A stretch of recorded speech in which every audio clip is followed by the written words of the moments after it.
La santé n'est pas tout, mais sans la santé, tout est rien. Cette citation du philosophe allemand nous rappelle que la santé est essentielle à la vie humaine. Pourtant, certaines maladies continuent de menacer cette santé, parfois dans le silence ou l'oubli. C'est le cas de la tuberculose, une maladie ancienne mais toujours d'actualité. Bien qu'elle soit curable, elle reste l'une des principales causes de mortalité par maladie infectieuse dans le monde. C'est sur ces notes, chers téléspectateurs, téléspectatrices, que je vous dis bonjour et bienvenue dans notre présentation. Elle est proposée, guidée et encadrée par notre professeur et coach de rhétorique, Wismic Marcelin. Dans le cadre de nos études à l'Université Notre-Dame d'Haïti, UDERS de Hinche. Je m'appelle Michel Rodrigue Bélizer et je suis accompagnée de mes collègues, à savoir Alexandre Abiata, Axilien Guesseline, Bernardo Gerda, Bélizer Kerla, Charmy Dashka, Désir Wesley, Exil Fernandez, Leda Rishka et enfin Princiville Ketchina, qui participeront chacun à ce travail. Ensemble, nous espérons vous transmettre des informations claires et intéressantes. Merci de votre attention et bonne découverte. Comme je viens de le dire, nous allons aborder un sujet de santé publique qui reste très préoccupant dans le monde entier, à savoir la tuberculose.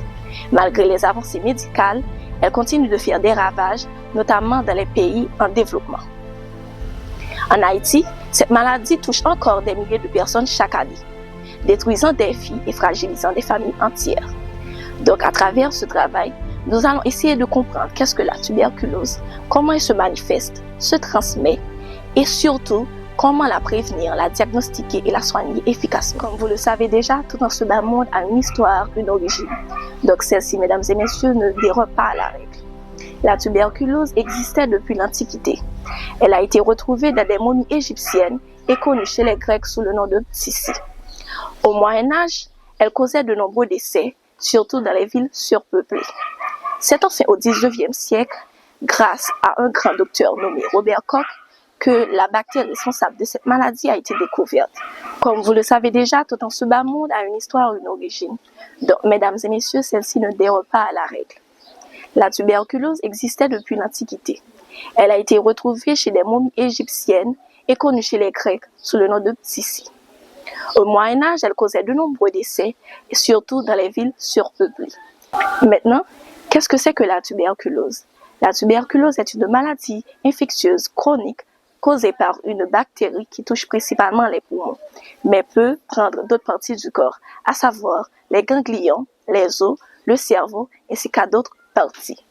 Elle est contagieuse et constitue un problème majeur de santé publique, notamment dans les pays pauvres. C'est au XIXe siècle qu'un grand progrès a été fait, car en 1882, un grand docteur nommé Robert Koch a découvert la bactérie responsable de cette maladie.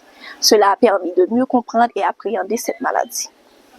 Enfin, au XXe siècle, des traitements efficaces ont vu le jour, comme la streptomycine et la vaccination par le BCG. Mais aujourd'hui encore, la tuberculose reste un problème, surtout dans les pays pauvres. Des formes résistantes aux médicaments sont apparues et la maladie est souvent liée au VIH. Après avoir compris ce qu'est la tuberculose, intéressons-nous maintenant à la façon dont elle se transmet.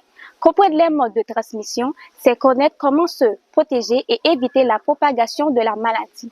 La tuberculose se transmet généralement par voie aérienne. Source de l'infection. Une personne malade de la tuberculose pulmonaire active est la principale source de transmission. Lorsqu'elle tousse, parle, éternue, elle libère dans l'air des minuscules gouttelettes contenant le bacille de Koch, Mycobacterium tuberculosis. Ces gouttelettes sont aussi appelées aérosols infectieux. Elles sont très légères et peuvent rester pendant plusieurs minutes dans l'air, dans les milieux fermés ou mal ventilés. Entrer dans l'organisme. Une personne seule inhale ces gouttelettes sans rendre compte. Une fois dans les voies respiratoires, les bacilles atteignent les alvéoles pulmonaires où elles peuvent être détruites par le système immunitaire, être fermées mais non détruites, se multiplier et provoquer une tuberculose pulmonaire active. Contagiosité. Seule la tuberculose pulmonaire active est contagieuse. Les formes latentes, les formes extrapulmonaires, ganglions, os, etc. ne se transmettent pas. Une personne traitée depuis 2 à 3 semaines correctement n'est plus contagieuse. Pas de transmission par objet, contact direct, sang, rapport sexuel. Ainsi, la prévention passe par le dépistage, le traitement rapide des cas et l'adoption des gestes simples comme l'aération des espaces et le port du masque dans certaines situations. L'infection active de la tuberculose se produit lorsque la bactérie Mycobacterium tuberculosis se multiplie dans l'organisme et provoque des symptômes visibles. Contrairement à l'infection latente, la tuberculose active est contagieuse et peut affecter d'autres parties du corps. Après avoir vu comment la tuberculose se transmet, il est essentiel de connaître les manifestations de la tuberculose. Cette maladie peut se présenter sous différentes formes avec des symptômes plus ou moins graves selon les cas. Comme les symptômes généraux, ce sont des signes que l'on trouve dans presque toutes les formes de tuberculose. Il s'agit de fièvre nocturne, perte d'appétit, amaigrissement rapide, fatigue. Il existe plusieurs formes de tuberculose. Tuberculose pulmonaire, tuberculose extrapulmonaire et la forme latente.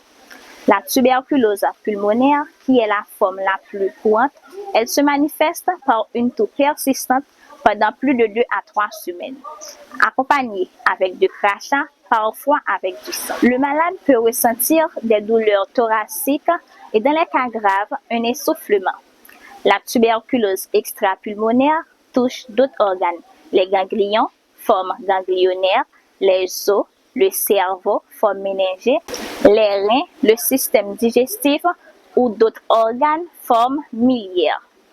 Enfin, la forme latente, qui est la forme silencieuse, la personne ne présente aucun symptôme, mais le bacille est présent dans son corps. Elle n'est pas contagieuse, mais il existe un risque de développement actif plus tard. Ainsi s'achève ma part sur les signes et les symptômes de la tuberculose. Maintenant, nous allons voir les traitements disponibles, détaillés selon les types et la résistance de la maladie. Traitement de la tuberculose sensible, c'est-à-dire TB non résistant. Il s'agit de traitements standards pour les formes sensibles aux antibiotiques. Durée 6 mois minimum. Dans les phases initiales, c'est-à-dire 2 mois, on utilise les médicaments isoniazide, rifampicine, ethambutol, pyrazinamide. Dans les phases de la continuation, c'est-à-dire 4 mois, on utilise l'isoniazide et rifampicine. Le but, c'est d'éliminer les bacilles rapidement, éviter les rechutes et prévenir la résistance.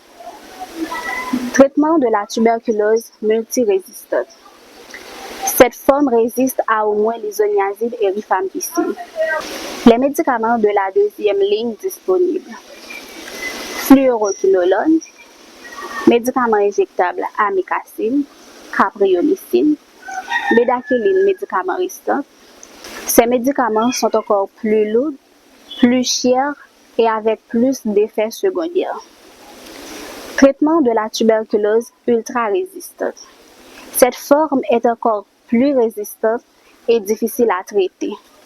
Pour cela, on utilise des médicaments spécifiques comme bédaquiline, délamanide, prétomanide et linezolide. Traitement de la tuberculose latente. Les médicaments disponibles. Isoniazide seul pendant 6 mois. Isoniazide et rifampicine pendant 4 mois. Isoniazide et rifampicine pendant 3 mois. Rifampicine seul pendant 4 mois. Le but, c'est de prévenir l'évolution de la tuberculose active. Autres mesures accompagnatrices. Suivi médical strict, stratégie d'hôte. Suivi médical strict, c'est-à-dire stratégie d'hôte. Supplémentation en vitamine B6 accompagnée de l'isoniazide pour prévenir les effets secondaires. Soutien nutritionnel et psychologique.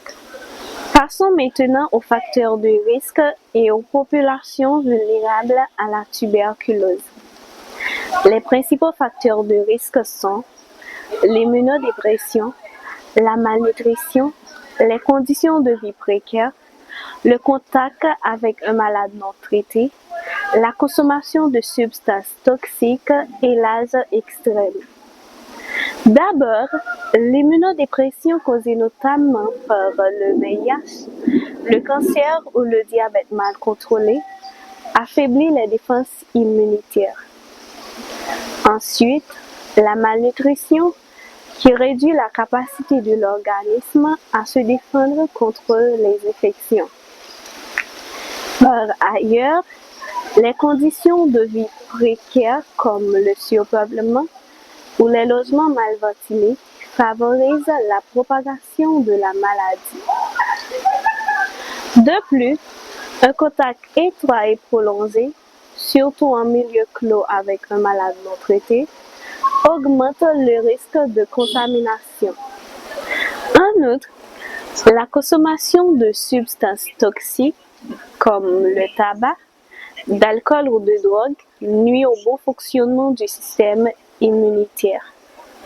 Enfin, les enfants et les personnes âgées sont plus sensibles en raison de leur immunité plus faible.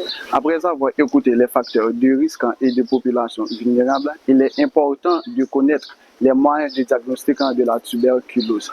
D'abord, examen clinique, évaluation des symptômes, recherche des signes physiques, par exemple ganglion enflé, douleur thoracique. Puis, tests biologiques et bactériologiques, coloration des hénicènes pour visualiser les bacilles TB+, culture bactérienne, méthode précise mais lente, jusqu'à 600 semaines. Test GeneXpert, test moléculaire rapide, détecter la tuberculose et la résistance à la rifampicine. Test tuberculinique, l'injection sur la peau pour détecter l'infection latente. Réaction locale après 48 à 72 heures. Ensuite, radiographie thoracique, recherche de lésions pulmonaires typiques, elle aide au diagnostic mais les confirme partiel. Scanner thoracique, elle permet d'avoir des images précises quand la radio est douteuse. Analyse de liquide biologique, ponction lombaire, analyse d'urine, de sel, de sang selon la localisation. Et enfin, sérologie ou test sanguin, test quantiferon ou des sports.